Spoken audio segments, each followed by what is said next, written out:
What's going on, guys? Ryan O'Toole back here again, giving you guys another review from Netflix. If you guys are new here, feel free to click that subscribe button and that bell notification icon for more reviews, reactions, rankings, and more movie content. Today I'm going to be reviewing the newest Netflix movie that is hitting the streaming service tomorrow, May 14th.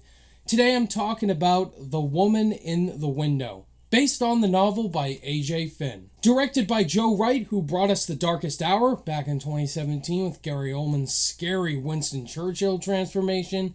And this movie has an all-star cast to it. You got Amy Adams, Gary Oldman, Anthony Mackie, Wyatt Russell, Brian Tyree Henry, Julianne Moore, and Jennifer Jason Leigh. Before I get into the review, I do want to thank Netflix for providing me this early screener. Once again, guys, this movie releases on Netflix tomorrow, May 14th.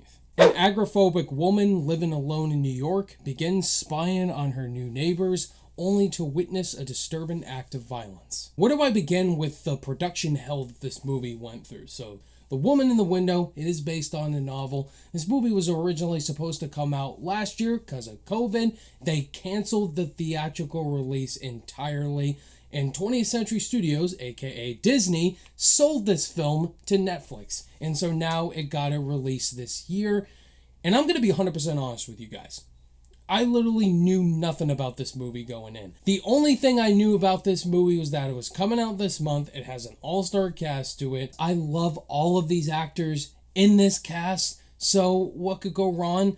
I still haven't seen The Darkest Hour yet. I know that won Gary Oldman his Oscar as Winston Churchill, like I mentioned. The Woman in the Window is a beautiful produced film. It's got good production design. It's got an all-star cast to it, but it's a beautiful disaster. This movie is not that great. After much thought and process thinking about it, after watching it on my screener, there were things that really got under my skin and just kind of underwhelmed me. Amy Adams is an incredible actress. I think she's fantastic in everything she touches, especially last year with Hillbilly Elegy. That was a very controversial movie. I thought she was fantastic in it. And in here, she's also fantastic in this movie. She plays this agoraphobic woman that is completely stressed out, has this condition, she can't go outside. You get to see some flashbacks with her character, with her husband, Anthony Mackie, and their daughter. And you get to see all the traumas that this woman goes through. Then she discovers these neighbors and is spying on them. And I thought Amy Adams in particular gave the best performance in the movie. Character, however, got her flaws, but the performance Amy Adams does give is great. The other cast members were really great as well. Anthony Mackie, even though I wanted more of him, was still good. Wyatt Russell plays this character, David Winters. Every time I look at Wyatt Russell now, I just think of frickin' John Walker. But Wyatt Russell was really good in here. Brian Tyree Henry plays this detective, really good. Jennifer Jason Leigh, Julianne Moore, and Gary Oldman, a legend. Now, I didn't like Mank, or his performance wasn't the most impressive, the most recent work we all saw Gary Oldman was Mank. But in here, he's really good. I want to make myself clear, I'm talking performance-wise. We'll get to the characters and my negatives. But performance-wise, Gary Oldman is fantastic. I love Gary Oldman as an actor. You guys know, talked about my praises about him.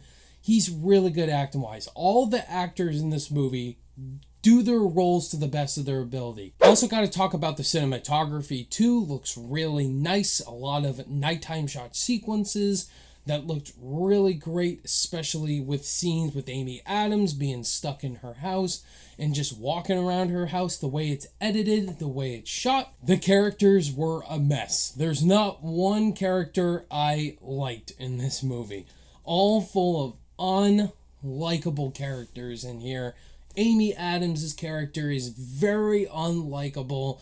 Gary Oldman, Wyatt Russell, Anthony Mackie would probably be the best character in here, but he's not in the movie that much. It was very frustrating to watch, because usually I like to watch a movie and at least root for one particular character or like watching. These characters I did not enjoy watching, so it made the movie kind of boring and kind of dull for me to watch. And just the script, The script is a mess. Apparently another reason why they canceled the theatrical release of the movies because they needed to do reshoots because test audiences hated it. Test screenings they showed early, audiences hated it, so they did script rewrites. And you could tell why audience members could not like this movie. Just because you have a good cast in the movie doesn't mean the movie's gonna be good. You need to have a great script, a great story to really lock the audience in. Lock me as a reviewer and an audience member in. And the movie just did not do that. Before I give you guys my final overall thoughts on The Woman in the Window, if this is your guys' first time checking out the channel and you enjoyed hearing my thoughts on this movie, definitely hit that like button if you want to help the channel a lot. It helps the channel very much. And consider clicking that subscribe button if you want to talk more movies with me. Join this awesome community. I review movies every week on the channel, do ranking videos, do Q&As with my subscribers. I talk tons of movies, guys. If you want to be a part of this awesome community, hit the like and subscribe button, and let's talk about movies. The Woman in the Window had good potential. It has this great cast, an interesting concept, great visuals, but you could tell why this movie canceled the theatrical push because it's just not interesting at all. Great acting, terrible characters, just felt very toxic just watching this movie. I was just counting down the minutes till it ended, and I really wanted to like this one, but I just didn't. On my rating scale, The Woman in the Window gets a D+. Guys, what did you think of The Woman in the Window? If you've seen it already, are you going to see it after watching my review? Did I change your mind? If you've seen it, let me know what you thought. If you loved it, disagreed with me, thought it was okay, or did you absolutely hate it? Guys, thank you so much for watching this video. All my social media links are in the description below, and I'll see you guys in the next video. Bye!